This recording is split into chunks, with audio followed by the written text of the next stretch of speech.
Guys नमस्कार। तपाईहरु हेर्दै हुनुहुन्छ सचेत नेपाल युट्युब च्यानल। म छु तपाईकै सहयात्री दिपेन्द्र बहादुर साई। यतिखेर हामी लम्कीचुवा नगरपालिका वार्ड नम्बर 1 थकालीपुर स्थित मेरो आफ्नै निवासतिर छु।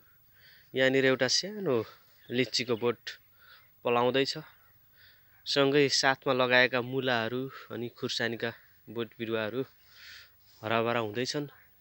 तर अलिकति यो मौसमले साथ नदिएको अवस्था भनौँ।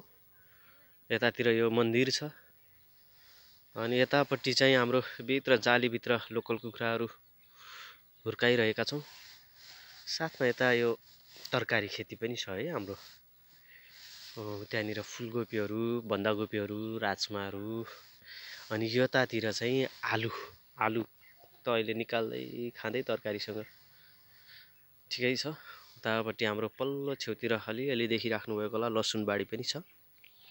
अनि माथिरपट्टि चाहिँ तोरी बाडी है त तोरी। यो उतातिर देखिराख्नु भएको ब्रोइलर कुखुराको फार्म हो। हाम्रो उता छिमेकी फुपा होइसिन्छ। हस् गाइज, आजलाई यति नै। तपाईहरुले माथितिर देखिराख्नु भएको होला अलिकति देख्नुपर्छ, बोरिङको पनि छ त्यहाँनिर एउटा नमुना। हस्, धन्यवाद यहाँहरुलाई। आजलाई यति नै। कृपया यदि तपाईहरुले मेरो युट्युब च्यानल सचेत नेपाललाई हेरिराख्नु भएको छ भने सब्स्क्राइब पनि गरिदिनु होला, लाइक्स बटन पनि थिचिदिनु होला। के कसरी मैले चाहिँ भ्युज बटुल्न सक्छु त्यसको बारेमा पनि मलाई केही राय सल्लाहहरू दिइदिनु होला भन्दै, मेरो यतापट्टि किचन है त हजुर।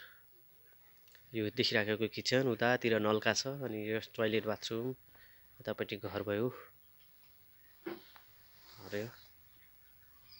यो बाहिर निस्किने बाटो उतातिर।